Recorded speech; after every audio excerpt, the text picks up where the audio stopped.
প্রথমবার তুমি অনেক এগিয়ে যাও, আমরা আমাদের শুভকামনা সব সময় তোমার সাথে আছে। ধন্যবাদ ভাই। ভারত মাতা কে। এত কম আওয়াজ 211 কিলোমিটার দূরে নবান্ন আছে, শোনা যাবে? যাবে না তো?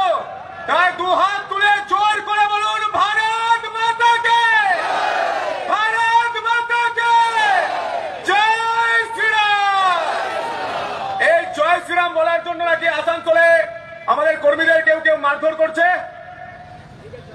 সনাতন ধর্ম একটা জিনিস শিখিয়ে গিয়েছে, সংযম।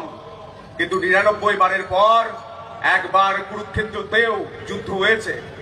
আমাদের গান্ডিব আছে, আমাদের ব্রহ্মাস্ত্র আছে। আমরা চুপ করে আছি মানে এটা নয় যে আমরা দুর্বল। আমরা যখন জবাব দেব, প্রতিরোধ করব, সেটা সহ্য করতে পারবেন তো? পারবে? মঞ্চে উপবিষ্ট সমস্ত ভদ্রমন্ত্রীদেরকে আমার প্রণাম, এবং আমি খুব আনন্দিত এবং সৌভাগ্যবান। আমার রাজনৈতিক জীবনে প্রথম সভা এই আসানসোলের মাটি থেকে শুরু হচ্ছে, যে মাটিতে কেউ ইট ছুঁড়ে আমাদের মারতে চাইলেও সেই ইট খুঁজে পাওয়া যায় না, পাওয়া যায় কয়লা। আর যে কয়লা চুরি করে কেউ কেউ টালির চালা থেকে বিল্ডিং তৈরি করেছে, প্রাসাদ তৈরি করেছে। কি তাই তো? আমাদের যে সকল কর্মীদের মারধর করেছে, সেই সকল কর্মীরা লক্ষিন্দর রুইদাস কাপিস্টা অঞ্চলের সেই লক্ষিন্দর রুইদাসকে বারবার আক্রমণ করা হয়। রোগা পেটকা একটা লোক, কিন্তু সে কোনোদিন আপোষ করেনি। এই কর্মীরাই আমাদের দলের সম্পদ।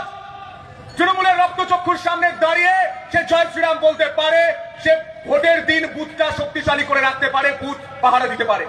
জিতেন মন্ডল কাটা পাহাড়ি, তৃণমূলের অত্যাচার বারবার হয়েছে, তার ঘর ভেঙে দেওয়া হয়েছে, ঘর ছাড়তে হয়েছে, কিন্তু জয় শ্রীরাম বলতে ভুলে যায়নি। আজও সে গর্ব করে বলে জয় শ্রীরাম। আর জয় শ্রীরামে এত ভয় কেন? আমি যখন সাংবাদিক ছিলাম আমি দেখেছিলাম ব্যারাকপুরে জয় শ্রীরাম শুনে কেউ একজন গাড়ি থেকে নেমে গিয়েছিলেন, বলছিলেন গালাগাল করছে। আপনারা বলুন তো, জয় শ্রীরাম গালাগাল? আর হোলি মোবারক খুব ভালোবাসা? হ্যাঁ, জয় শ্রীরাম গালাগাল আর হোলি মোবারক খুব ভালোবাসা? আর কত কম্প্রোমাইজ করবেন বাংলাকে? মালদায় আমাদের হিন্দু বাড়ির ছেলেদের ঘর ছাড়তে হয়েছে, লজ্জা করে না? শ্যামাপ্রসাদের মাটিতে আমাদের ঘর ছেড়ে ভিন জেলায় যেতে হচ্ছে, লজ্জা করে না? বিজেপি কর্মীরা বাড়িতে গিয়ে একবার ভাবুন রাজ্যটাকে কোন রাজ্যে পরিণত করেছে 2011 থেকে 2026 সাল পর্যন্ত। আজ তাই পরিবর্তন যাত্রার ডাক দেওয়া হয়েছে। কেন পরিবর্তন? কিসের জন্য পরিবর্তন? তার কারণ একটাই, মমতা বন্দ্যোপাধ্যায় বলেছিলেন বদলা নয় বদল চায়, কিন্তু আমরা তখন বুঝিনি বদলটা আসলে ওনার পরিবারের জন্য, মানুষের জন্য নয়। আপনি বলুন তো, যখন গ্রীষ্মকাল হয় সাংবাদিক হিসাবে আমরা খবর করি কয়েক মাস যে পানীয় জলের অভাব, পানীয় জলের অভাব। কেন্দ্র সরকার কোটি কোটি টাকা পাঠায়, যে টাকায় যদি গ্রামাঞ্চলে কাজ হতো বাড়িতে বাড়িতে সোনার ট্যাপ পৌঁছে যেত। কল তো ছেড়ে দিন, জল তো ছেড়ে দিন, কিন্তু আজ আমরা দেখতে পাই ট্যাপ তো ছেড়ে দিন, জল পৌঁছয় না।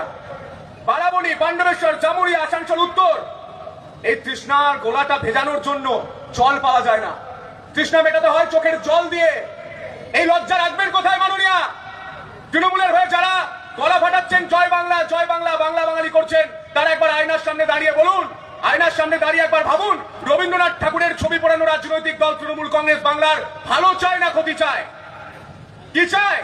26,000 চাকরি চুরি করে যারা পেট মোটা করেছে, বান্ধবীর খাটের নিচে টাকা রেখেছে, তারা বাংলার ভালো করবে না মোদিজি বাংলার ভালো করবে? বলুন, কে বাংলার ভালো করবে? কে চায়? মোদিজিকে চায় তো? মোদিজিকে যদি চায় তাহলে পরিবর্তন করতে হবে। পরিবর্তন করতে হলে আপনার মাথায় অত চিন্তা রাখবেন না, নিজের নিজের বুথটা শক্তিশালী করুন। আপনি যদি চান যে বছর বছর এসএসসি হবে, যারা সরকারি কর্মী রয়েছে তাদের সপ্তম পে কমিশন অনুযায়ী দিয়ে হবে, যারা এখনো চাকরি পাননি তৃণমূলের চুরির কারণে তাদের এজ রিল্যাক্সেশন দেবেন, কেন্দ্রীয় স্বরাষ্ট্রমন্ত্রী অমিত জি বলে গিয়েছেন। যদি এগুলো চান তাহলে আপনার বুথ শক্তিশালী করতে হবে। কেউ কেউ টাকার প্রলোভন দেবে, কেউ কেউ ভয় দেখাবে, চমকাবে। যখন ভয় দেখাবে, মারবে, কলার ধরবে, তখন এই লক্ষিন্দর রুইদাস, জিতেন মন্ডল, সোমনাথ দাস, শ্রীধর বারুইয়ের কথা মনে করবেন। আজ শ্রীধর বারুইয়ের কথা আমি শুনছিলাম আসার আগে, শ্রীধর বারুইয়ের কথা আমি আজকে শুনছিলাম, যেখানে আমি দেখতে পেয়েছি সে কথা বলতে বলতে কেঁদে ফেলছে যে আমরা দেওয়াল লিখেছি, কি অপরাধ করেছি। আচ্ছা, দেওয়াল লিখন আর জয় শ্রীরামে এত ভয় পাচ্ছেন কেন? আপনারা তো নাকি উন্নয়ন করেছেন, উন্নয়নে ভোট জিতুন। আরে উন্নয়ন করেছে না কাজ করা করেছে?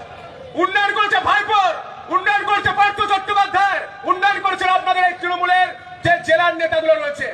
মমতা বন্দ্যোপাধ্যায় নিজেই তো বলেন তার দলের নেতারা একটা বিড়ি 4 বার খেয়ে কানে গুঁজে রাখতো, এখন তারা 4টে স্করপিও নিয়ে ঘুরে। এই উন্নয়ন তো তাদের হয়েছে। আজ হাসপাতালগুলোর ছবি দেখুন, বেড নেই, বেড়াল ঘুরে বেড়াচ্ছে, বেসরকারি হাসপাতালে আপনাকে চিকিৎসা করা হচ্ছে। কেন? কেন্দ্র থেকে তো কোটি কোটি টাকা পাঠাচ্ছে, কোটি কোটি টাকা। সেই টাকা কার বাড়িতে যাচ্ছে? কার বাড়িতে? 8 লক্ষ কোটি টাকা ঋণ হয়েছে। 10 বছরে কেন্দ্র সরকার এই রাজ্যকে দিয়েছে 6 লক্ষ কোটি টাকা।